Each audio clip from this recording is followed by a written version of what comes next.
Eu e meus amigos crescemos no meio oeste, e você sabe, essa região não é lá muito empolgante. Costumávamos passar nosso tempo nos parques, jogando conversa fora, às vezes pegando umas batatinhas e bebendo alguma coisa.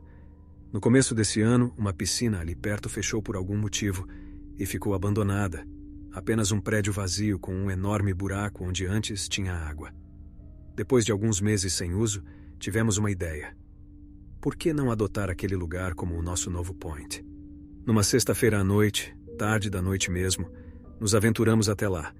Pulamos a cerca, trouxemos uns copos de plástico com bebidas e nos acomodamos no fundo da antiga piscina. Estávamos todos ali, batendo papo sobre assuntos aleatórios, quando, de repente, escutamos um rangido vindo da cerca. Olhamos uns para os outros, e nossas mentes correram direto para a polícia. Acredito que todos pensaram a mesma coisa. Vale lembrar que naquela época nenhum de nós tinha idade legal para beber, então a tensão subiu ainda mais. Ficamos ali, em pânico, enquanto escutávamos passos se aproximando no calçamento e o que parecia ser uma porta do banheiro abrindo e fechando. Quem diabos estaria ali sozinho àquela hora? Todos nós nos perguntamos a mesma coisa. 2 amigos começaram a sussurrar teorias sobre quem poderia ser. Um funcionário perdido do antigo parque, talvez? A única coisa que todos concordamos foi que era melhor sairmos antes que aquela pessoa resolvesse aparecer. Com todo o cuidado do mundo, escalamos a escada da piscina e pulamos a cerca, desaparecendo na escuridão. Enquanto íamos embora, ouvi xingamentos abafados dos meus amigos. O maldito tinha esquecido o celular lá na piscina. Ficamos em dúvida se devíamos voltar ou não. Eu e um amigo resolvemos encarar a missão. Os outros preferiram ficar bem longe dessa roubada. O que, convenhamos, foi uma escolha sábia da parte deles. Lá fomos nós, tentando subir a cerca de novo, agora mais devagar e silenciosamente possível. Meu amigo desceu a escada enquanto eu fazia o papel de sentinela atrás de uma cadeira de plástico velha, de olho nas portas do banheiro. Estava tudo tranquilo, um silêncio quase opressor. Então ouvi ele voltando pela escada, mas algo se moveu na área destinada às crianças, e meu coração disparou quando uma sombra se levantou e veio na nossa direção. Puxei meu amigo pela escada e saímos correndo como loucos. Eu não sou o mais rápido e também estava meio pesado naquela época, mas a adrenalina fez o serviço. Um barulho de garrafa quebrando ecoou atrás de mim, e meu amigo começou a gritar, mas eu mal conseguia entender as palavras. A única coisa que ficou gravada foi um grito para eu me afastar. Nos esforçamos para escalar a cerca o mais rápido possível, o que foi uma tarefa difícil. Chegamos ao topo, pulamos e aterrissamos de joelhos. Eu estava ofegante, mas aí olhei para trás e vi aquele cara. Calças rasgadas, descalço, camiseta amarela suja. Um homem mais velho, barba por fazer, e seu rosto parecia quase cinza. Não quis entender mais nada naquele momento, só levantei e corri. Dava para ouvir ele gritando para a gente nunca mais voltar. Na hora foi um susto e tanto, mas agora, mais velho, rio disso com os meus amigos. Fico meio mal pelo cara. Parecia ser um morador de rua e definitivamente não estava muito bem das ideias. Acho que pensou que a gente estava atrás dele ou algo assim. De qualquer jeito, posso dizer com certeza que aquela piscina nunca mais viu a cor de nossos olhos. Naquela época, eu estava na casa dos 20 anos e fazia parte de um círculo pequeno de amigos, composto principalmente por mim, Andrew e David. Grande parte do nosso tempo juntos era dedicado a explorar a floresta próxima, trocar conversas e nos aventurarmos em atividades aleatórias. Contudo, em uma noite, Andrew apareceu na minha casa empolgado para compartilhar uma história sinistra que um de seus conhecidos havia contado. Tratava-se de um edifício abandonado e assustador, situado fora das trilhas em uma área arborizada não muito distante de nós. Naturalmente, perguntei a Andrew onde exatamente esse lugar se encontrava. Sua resposta foi incerta, já que seu amigo não chegou perto o suficiente para saber. A perspectiva me animou consideravelmente, então liguei para David para partilhar a descoberta. Ele também demonstrou entusiasmo. Apesar de ser quase 17 horas, o sol só iria se pôr por volta das 19 horas, o que tornaria a aventura ainda mais emocionante com a escuridão. Sem hesitar, Andrew e eu preparamos alguns itens básicos, como lanternas e lanches, e depois buscamos David em sua residência. Estacionamos o carro próximo a um supermercado local, a poucos minutos de caminhada até a borda da floresta. Supostamente, existia uma trilha de aproximadamente 800 metros que levava a um pequeno mirante. Porém, se seguíssemos adiante após o final da trilha, por alguns minutos encontraríamos o edifício abandonado. Com essa informação em mente, iniciamos a trilha e passamos por outras pessoas que também retornavam do caminho. Gradualmente, a empolgação inicial começou a diminuir, pois questionávamos a possibilidade de não conhecermos esse local antes, considerando a quantidade de pessoas na trilha. Mesmo assim, continuamos avançando e finalmente alcançamos o mirante. A essa altura, o sol ainda estava parcialmente visível, mas a floresta começou a se obscurecer a cada minuto que passava. Após uma breve pausa no mirante para acender as lanternas, prosseguimos pela área e adentramos entre as árvores. Somente após cerca de 15 minutos é que começamos a sentir impaciência. Havíamos percorrido uma distância considerável entre árvores densas e arbustos na penumbra, sem avistar nada. Foi quando ouvimos o ruído de um arbusto próximo se movendo. Imediatamente, direcionamos nossas lanternas na direção do som, o que me fez saltar de surpresa ao ver o arbusto agitar como se algo tivesse saltado dele. Contudo, ao focarmos o olhar mais adiante, avistamos uma estrutura antiga. Essa onda renovada de empolgação tomou conta de mim e nos dirigimos todos naquela direção. O edifício parecia peculiar, parecia estar fora do lugar na floresta.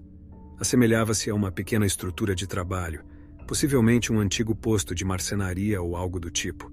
A porta de madeira antiga estava caída diante do edifício e adentramos em conjunto. Assim que entramos, fomos atingidos por um odor repugnante e desagradável. Trocamos olhares, todos nervosos, mas curiosos ao mesmo tempo. O primeiro andar era composto por 3 cômodos. O primeiro era uma área aberta com uma grande mesa ou bancada de madeira, repleta de objetos abandonados e ferramentas enferrujadas. Acompanhei David enquanto percorríamos o corredor que levava para outros 2 cômodos, ambos com portas fechadas. O cheiro ficava mais intenso conforme nos aproximávamos da segunda porta, chegando ao ponto em que Andrew teve que cobrir o nariz com a camisa. "Pessoal, não deveríamos estar aqui com esse fedor insuportável", comentou Andrew enquanto movia sua lanterna. Ignoramos seu comentário, embora um pressentimento desagradável começasse a me afligir. Fiz sinal com minha lanterna em direção à segunda porta e dei alguns passos adiante, enquanto David abria a terceira porta e entrava no cômodo. Em um instante, David gritou e saiu rapidamente, fazendo com que Andrew e eu nos assustássemos. Uma série de ruídos altos ressoou no edifício, vindos do outro lado da porta fechada do terceiro cômodo. Agimos de forma frenética, correndo até perder o fôlego. "O que diabos aconteceu?" perguntou Andrew entre respirações ofegantes. "Pessoal, tinha um corpo no chão daquele cômodo." "Eu juro por Deus, tinha um corpo lá", disse David, parecendo perturbado, seus olhos revelando o trauma daquela visão. Propus que continuássemos a avançar, acreditando que poderia haver alguém mais escondido no terceiro cômodo. Escapamos dali rapidamente, praticamente correndo na direção que sabíamos que nos levaria de volta à estrada. Ao retornarmos ao carro, decidimos nos dirigir à delegacia, que ficava a algumas quadras dali, para relatar o encontro. O policial que nos atendeu parecia um tanto constrangido, como se fôssemos tolos por termos nos aventurado naquele local. Embora reconhecesse a potencial gravidade da situação, sua atitude inicial foi de irritação. De qualquer maneira, os policiais foram despachados para investigar. Ficamos sentados no carro, esperando por mais de 2 horas até que finalmente recebi uma ligação. Momento em que todos entramos na delegacia para prestar mais informações a um grupo de policiais. Eles descobriram manchas de sangue e indícios de atividade recente no local, mas não encontraram ninguém lá. A abordagem policial se tornou mais séria e fomos submetidos a um questionamento mais detalhado. Algumas semanas depois, encontraram um corpo enterrado a vários metros de distância do edifício abandonado, provavelmente o mesmo que David havia visto. Concluíram que a pessoa estava morta antes de ser levada para o edifício. sugerindo que aquele era o local onde o corpo fora escondido antes de ser descartado. Até onde sei, o caso não teve grandes avanços, e não estou certo se algum suspeito foi identificado. Essa experiência foi intensa, e a ideia de quão perto estivemos de um possível assassino ainda me perturba até hoje. Eu e meu melhor amigo Glenn crescemos em uma cidade pequena, longe das grandes metrópoles. A população era inferior a 1.000 habitantes. Então, sim, era um lugar onde todo mundo se conhecia. À medida que crescíamos, começaram a circular rumores sobre coisas assustadoras que supostamente aconteciam na cidade. Muitos deles eram claramente exagerados, mas um em particular chamou nossa atenção. Havia uma pequena comunidade na floresta, a alguns quilômetros de distância, que havia sido abandonada décadas atrás. Quando estávamos no ensino médio, várias pessoas nos asseguraram que essa comunidade era real, com uma história intrigante por trás. A partir desse momento, a curiosidade nos dominou e não conseguimos resistir à tentação de explorar o local.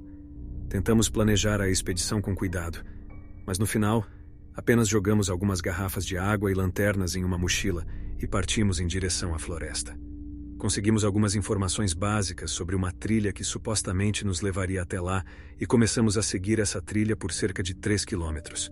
No entanto, chegamos a um ponto onde a trilha simplesmente desapareceu, deixando-nos em um beco sem saída. Minha primeira reação foi suspeitar que tínhamos caído em alguma pegadinha elaborada, mas Glenn não estava convencido.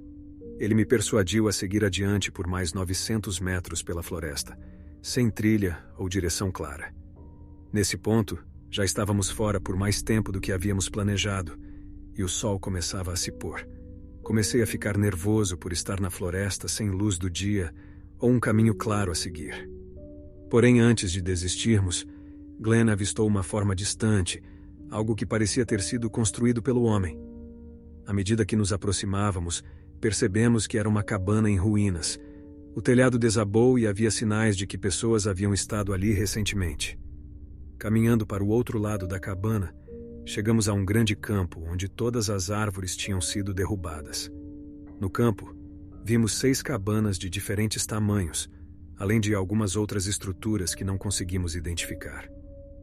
Ficamos chocados por termos realmente encontrado esse lugar, e pessoalmente era muito mais assustador do que poderíamos ter imaginado.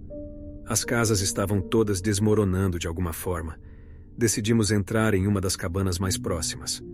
Embora estivesse em ruínas, a maioria dos móveis, como cadeiras e mesas de madeira, ainda estava lá, intocada desde décadas atrás.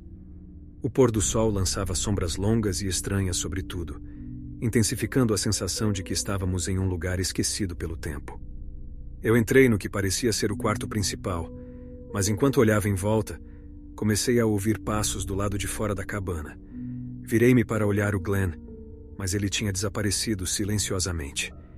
Inquieto, olhei por uma fresta na parede para ver se o intruso era o Glenn.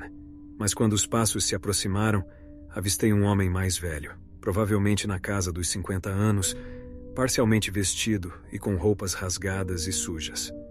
Ele passou pela cabana, e ao me virar para procurar Glenn pelos outros cômodos, percebi que ele devia ter saído em algum momento. Eu saí por uma janela e fiquei atrás da cabana enquanto tentava examinar todo o campo em busca de qualquer sinal de Glenn. No entanto, não o vi em lugar nenhum. Presumi que ele estivesse explorando uma das outras casas, mas não fazia ideia se ele sabia da presença do estranho que havia entrado na comunidade abandonada. Enquanto eu me movia freneticamente pelo lado de fora da cabana, tentando encontrar o Glenn, percebi que havia perdido de vista o homem misterioso. Minha ansiedade crescia à medida que a floresta ficava cada vez mais escura. De repente, um grito aterrorizante ecoou do outro lado da cidade abandonada. Olhei ao redor da cabana e vi Glenn correndo pelo campo aberto. Assim que ele me viu, ambos corremos de volta para a floresta em direção à trilha. Felizmente encontramos a trilha antes de escurecer completamente, pois após o pôr do sol, nossa visibilidade estava limitada a apenas alguns metros à frente. Quando finalmente retornamos, questionei o Glenn sobre o que havia acontecido. Ele relatou que, enquanto explorava uma das casas, começou a suspeitar que ela não estava tão abandonada quanto as outras. Quando se virou para sair, encontrou o mesmo homem que eu tinha visto, segurando uma faca. Os olhos do homem pareciam famintos, e ele não hesitou em atacar. Glenn gritou e fugiu, e parece que o homem não correu muito atrás dele. Ainda não sabemos o que teria acontecido conosco se não tivéssemos fugido a tempo. Foi uma experiência assustadora e imprudente ter ido até aquela cidade abandonada, e quase nos custou a vida para descobrir a verdade.